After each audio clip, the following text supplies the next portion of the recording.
Hello viewers, welcome to AKS ice academy. Very good morning. ఈరోజు మనం జోగ్రఫీకి సంబంధించి students కొంతమంది కొపెన్స్ క్లాసిఫికేషన్ ఎక్స్ప్లెయిన్ చేయమని అడిగారు.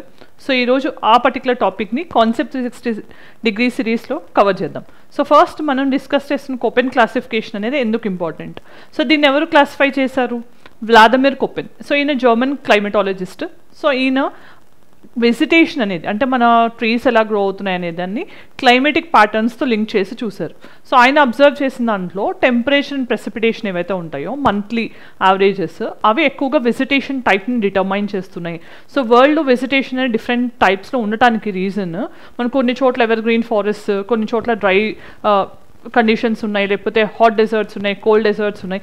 సో ఇలాంటి వేరియేషన్స్కి మెయిన్గా ఆయన అండర్స్టాండ్ చేసిన డిఫరెన్సెస్ ఏంటి అంటే టెంపరేచర్ అండ్ ప్రెసిపిటేషన్ ప్యాటర్న్స్ అని.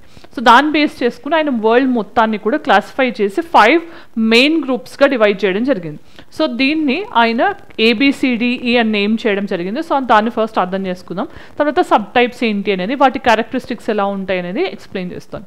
సో ఫస్ట్ మీరు గుర్తుంచుకోవాల్సింది మనకి దీని యొక్క ఇంపార్టెన్స్ ఏంటి, టెంపరేచర్ అండ్ ప్రెసిపిటేషన్ ప్యాటర్న్స్ అనేవి ఎందుకు ఇంపార్టెంట్, లేకపోతే వెజిటేషన్ మీద వాటి ఇన్ఫ్లుయెన్స్ అనేది మనకెందుకు ఇంపార్టెంట్ అంటే జాగ్రఫీ పాయింట్ ఆఫ్ వ్యూలోనే కాదు, ఎకాలజీ పాయింట్ ఆఫ్ వ్యూలో కానీ, మినరల్స్ పాయింట్ ఆఫ్ వ్యూలో కానీ, మనకి లివింగ్ కండిషన్స్ పాయింట్ ఆఫ్ వ్యూలో, ఈ అగ్రికల్చర్ పాయింట్ ఆఫ్ వ్యూలో, మినరల్స్, వీటన్నిటికి కూడా ఈ క్లైమేట్ అండ్ ప్రెసిపిటేషన్ అనేవి చాలా ఇంపార్టెంట్ అనమాట. దాన్ని దృష్టిలో పెట్టుకుని మనం కొపెన్స్ క్లాసిఫికేషన్ని స్టడీ చేస్తూ ఉంటాం. సో మీకు ఒక ఇంపార్టెంట్ అనౌన్స్మెంట్, మీలో ఎవరైనా UPSC, APPSC, TGPSC ప్రిపేర్ అవుతున్నట్లయితే మీకోసం ఏకేఎస్ ఐస్ అకాడమీలో prelims come mains foundation batches start అవుతున్నాయి. వీటితో పాటు ఎక్స్క్లూజివ్ మెంటర్షిప్ మాడ్యూల్స్ కూడా స్టార్ట్ అవుతున్నాయి. సో ఫర్దర్ డీటెయిల్స్ కోసం మీరు ఈ నెంబర్పై కాంటాక్ట్ చేయొచ్చు. రైట్. సో ఇక్కడ బ్యాక్గ్రౌండ్లో కనిపిస్తుంది మీ క్లాసిఫికేషన్. ఒక నిమిషం పాజ్ చేసి ఇక్కడ కింద సబ్ కేటగిరీస్ ఏంటి అనేది మీరు కలర్ కోడింగ్ చేసి అండర్స్టాండ్ చేసుకోవచ్చు. నేను సింప్లిఫైడ్గా చెప్తాను. సో ఇక్కడ మనం ఫస్ట్ ఇక్కడ మీకు బ్లర్ అయింది. సో టేబుల్ అనేది I'm very sorry for it. So ఇక్కడ మనం అర్థం చేసుకోవాల్సింది ఏంటనే చెప్తాను. ఏ అంటే ఏంటి? ట్రాపికల్.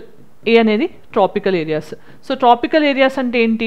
మనకు కొంచెం ఎక్కువ టెంపరేచర్స్ ఉంటాయని గుర్తుంచుకోండి. సో మినిమం 18 degrees కంటే ఎక్కువ టెంపరేచర్స్ రికార్డ్ అవుతూ ఉంటాయి it respect of the season. So వాటిని ట్రాపికల్ క్లైమేట్ కండిషన్స్ అంటాం. దాన్ని ఆయన క్యాపిటల్ ఏగా నేమ్ చేశారు. సో నెక్స్ట్ B అంటే ఏంటి? Dry conditions. సో అంటే డెజర్ట్ టైప్, యారిడ్ కానీ సెమీ యారిడ్ టైప్ని మనం జనరల్గా Bగా కన్సిడర్ చేస్తారు. సో అంటే ఏంటి? డెజర్ట్ అంటే ఏంటి? డెజర్ట్లో మనకి ఎవాపరేషన్ రేట్తో పోలిస్తే ప్రెసిపిటేషన్ రేట్ అనేది చాలా తక్కువగా ఉంటుంది. సో లో ప్రెసిపిటేషన్ ఉండటం వల్ల మనం డెజర్టిక్ కండిషన్స్ని చూస్తూ ఉంటాం.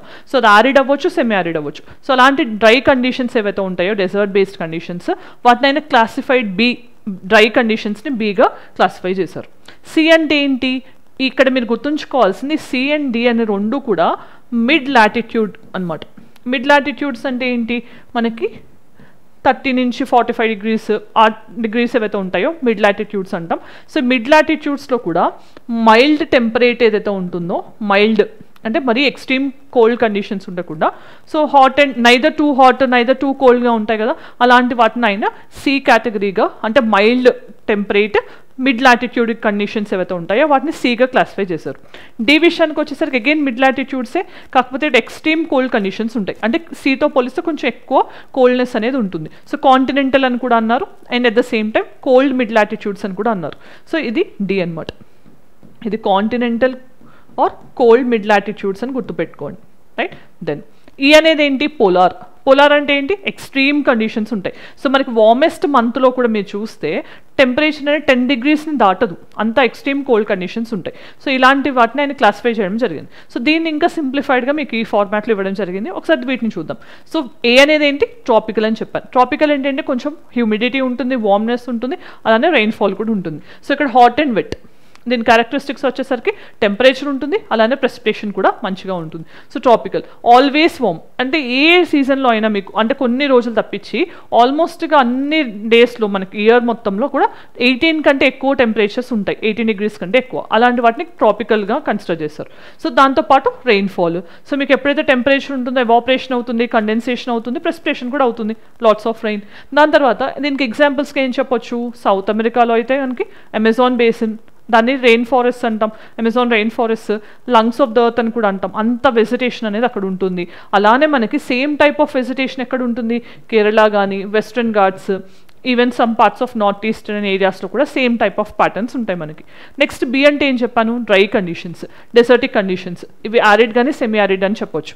మరి మనకి డెసర్టిక్ కండిషన్స్ అంటే ఏంటి, లో ప్రెసిపిటేషన్ అని చెప్పాను. So very little rain. దాంతోపాటు డెసర్ట్ అనేది కోల్డ్ ఏరియాస్లో ఉంటే కోల్డ్ డెసర్ట్ అంటాం, లైక్ లడాక్ అయి ఉండొచ్చు. హాట్ డెసర్ట్స్ అంటే థార్ డెసర్ట్ కానీ సహారా డెసర్ట్ ఆఫ్రికాలో ఎగ్జాంపుల్గా చెప్పొచ్చు. సో ఆ డెసర్ట్ అనేది ఏదైనా అవ్వచ్చు. బి అంటే డ్రై కండిషన్స్ అని గుర్తుంచుకోండి, లిటిల్ ప్రెసిపిటేషన్ వల్ల మనకి డెసర్టిక్ కండిషన్స్ కనిపిస్తాయి. నెక్స్ట్ సి విషయానికి వచ్చేసరికి టెంపరేట్ అండ్ మైల్డ్ అంటే ఏంటి, neither too hot not two cold అని గుర్తుంచుకోండి. సో ఇది మిడ్ లాటిట్యూడ్స్లో ఉంటాయి. సో వింటర్స్ మరీ హార్ష్గా ఉండవు, అలానే సమ్మర్స్ కూడా హార్ష్గా ఉండవు. సో వీటికి ఎగ్జాంపుల్స్ ఏం చెప్పొచ్చు, మెడిటేరియన్ కోస్ట్ కానీ Italy, California, some parts of Europe, ఇవన్నీ కూడా ఈ టైప్ ఆఫ్ క్లైమేటిక్ కండిషన్స్ని కలిగి ఉంటాయి. నెక్స్ట్ డి అనేది ఏంటి, continental cold mid latitudes. So ఇక్కడ ఏంటి, కాంటినెంటల్ కొంచెం కోల్డ్నెస్ అనేది ఎక్కువగా ఉంటుంది. సో టెంపరేచర్స్ ఎంత ఉంటాయి, ఈవెన్ వింటర్ సీజన్స్లో చూస్తే -3 degrees కంటే తక్కువ పడిపోయే ఛాన్స్ కూడా ఉంటుంది. సమ్మర్స్ అనేవి కూడా కొంచెం హార్ష్గా ఉండే ఛాన్స్ ఉంటుంది, not so harsh like India but ఉంటుంది. వీటికి ఎగ్జాంపుల్స్ ఏం చెప్పొచ్చు, రష్యా కానీ కెనడా, ఇలాంటి కండిషన్స్ అని చెప్పొచ్చు. నెక్స్ట్ లాస్ట్ మేజర్ గ్రూప్ ఏంటి అంటే పోలార్ అనే దాన్ని ఈతో రిప్రజెంట్ చేశారు. పోలార్ అంటే ఏంటి, ఐస్, మనకి అంటార్క్టికా కానీ గ్రీన్లాండ్, ఈ కండిషన్స్ అని చెప్పొచ్చు. సో మనకి ఇక్కడ కోల్డెస్ట్ మంత్లో చాలా -degrees టెంపరేచర్ రికార్డ్ అవుతుంది. సమ్మర్స్లో 10 degrees కూడా దాటదు, అంత ఎక్స్ట్రీమ్ కండిషన్స్ ఉంటాయి. దాన్ని ఈగా క్లాసిఫై చేశారు. సో ABCD అనేది మీరు ఒకసారి మళ్ళీ పాజ్ చేసి రివైజ్ చేసుకోండి, మీకు చాలా ఈజీగా చెప్పాను, ఇక్కడ గుర్తుండిపోవాలి, అలా ప్రిపేర్ అవ్వండి, రైట్. సో ABCD అనేది మెయిన్ గ్రూప్స్. వీటిని మళ్ళీ సబ్ టైప్స్ని కూడా యాడ్ చేశారు, రైట్. సో వీటిలో కాంబినేషన్స్ ఉండొచ్చు అనే ఉద్దేశంతో ఆయన యాడ్ చేయడం జరిగింది. సో వీటిలో మనం అర్థం చేసుకుంటే ప్రెసిపిటేషన్ని బట్టి కానీ లేకపోతే టెంపరేచర్ ప్యాటర్న్స్ని బట్టి సబ్ క్లాసిఫై చేశారు. ఎఫ్ అంటే ఏంటి, ఎఫ్ అంటే మీరు హ్యూమిడ్ అని గుర్తుంచుకోండి. హ్యూమిడ్ అంటే ఏంటి, మనకు ఆల్మోస్ట్గా రెయిన్ఫాల్ ఎక్కువ ఉంటాయి, ఆ కండిషన్స్ని హ్యూమిడ్ కండిషన్స్ అంటాం కదా. సో ఫుల్లీ హ్యూమిడ్ని ఎఫ్తో రిప్రజెంట్ చేశారు. అంటే మీకు ఎప్పుడు కూడా వర్షం అనేది రికార్డ్ అవుతూనే ఉంటుంది, ఎక్కువ డ్రైనెస్ అనేది కనిపించదు. సో రెయిన్ ఫారెస్ట్ ఎక్కడైతే ఉంటాయో, ఎవర్ గ్రీన్ ఫారెస్ట్ ఉంటాయో వాటిని ఫుల్లీ హ్యూమిడ్గా చెప్పొచ్చు. సో ఎఫ్ అంటే ఫుల్లీ హ్యూమిడ్. నెక్స్ట్ డబ్ల్యూ అంటే ఏంటి, డబ్ల్యూ అన్నా ఎస్ అన్నా రెండు గుర్తుంచుకోండి, dry small, okay. Dry summers, dry winters. W అయితే వింటర్, ఎస్ అయితే సమ్మర్, రెండు కూడా డ్రై కండిషన్స్ ఉంటాయి. అంటే ఏంటి, ఇక్కడ హ్యూమిడ్కి ఆపోజిట్ అనమాట. నెక్స్ట్ ఎం అంటే ఏంటి, మాన్సూన్. సో మనకు తెలిసింది మాన్సూన్ అంటే ఏంటి, seasonal reversal of winds. So ఆ టైప్ ఆఫ్ ఇన్ఫ్లుయెన్స్ ఏదైతే ఉంటుందో దాన్ని ఎంతో రిప్రజెంట్ చేస్తాం. హెచ్ అంటే ఏంటి, హాట్ కండిషన్స్, హాట్ డెజర్ట్ అయినా అవ్వచ్చు. కే అనేది కోల్డ్ డెజర్ట్ అయినా అవ్వచ్చు. సో వీటిని ఆయన మళ్ళీ సబ్ క్లాసిఫై చేయడం జరిగింది. సో ఇక్కడ మనం చూస్తే ఎఫ్ అంటే ఫుల్లీ హ్యూమిడ్ అనుకున్నాం కదా, అంటే ఏంటి, రెయిన్ ఆల్ త్రూ అవుట్ ద ఇయర్ ఉంటుంది. సేమ్ లైక్ మనకి Amazon rain forest, equatorial regions అని చెప్పొచ్చు. నెక్స్ట్ చూస్తే కనుక వింటర్ డ్రై అనేది డబ్ల్యూ అన్నాను. సో ఇక్కడ ఏంటి, very little or no rain in winter. So మనకి మెడిటేరియన్ క్లైమేట్ అనేది వింటర్ రెయిన్ఫాల్కి ఫేమస్. జనరల్గా మనకి రెయిన్ఫాల్ అనేది సమ్మర్ మంత్స్ తర్వాత ఉంటుంది, కానీ జనరల్గా మెడిటేరియన్ అనేది వింటర్ రెయిన్ఫాల్ అనేది స్పెషాలిటీ అనమాట. సో ఇక్కడ కానీ వింటర్స్లో అసలు వర్షం లేకపోతే కనుక దాన్ని వింటర్ డ్రైగా రిప్రజెంట్ చేస్తారు. సమ్మర్ డ్రై అంటే ఏంటి, దీనికి మెడిటేరియన్ అనే ఎగ్జాంపుల్గా చెప్పొచ్చు. సమ్మర్లో రెయిన్ ఉండదు, వింటర్లో రెయిన్ ఉంటుంది కాబట్టి. మాన్సూన్, ఇండియన్ క్లైమేట్, మాన్సూనిక్ క్లైమేట్, అది మీకు తెలిసిందే. హెచ్ అంటే హాట్ డెజర్ట్ లైక్ థార్ కానీ సహారా కానీ, అండ్ కే అంటే కోల్డ్ డెజర్ట్. సో వీటిని ఇప్పుడు ఎగ్జామినేషన్ పాయింట్ ఆఫ్ లో చూస్తే ఏ అనేది ఏంటి, ట్రాపికల్. ఎఫ్ అంటే ఏంటి, ఫుల్లీ హ్యూమిడ్. అంటే ఏంటి, ట్రాపికల్ ఏరియాస్లో ఎప్పుడు కూడా రెయిన్ ఉండే ఏరియాస్ ఏంటి, ఈక్వటోరియల్ ఏరియాస్, రెయిన్ ఫారెస్ట్ ఉంటాయి కదా. సో వాటిని ఎగ్జాంపుల్గా చెప్పొచ్చు. ఏ అంటే ఏంటి, ట్రాపికల్. డబ్ల్యూ అంటే ఏంటి, ఇప్పుడే మనం డిస్కస్ చేసాం, డ్రై వింటర్స్.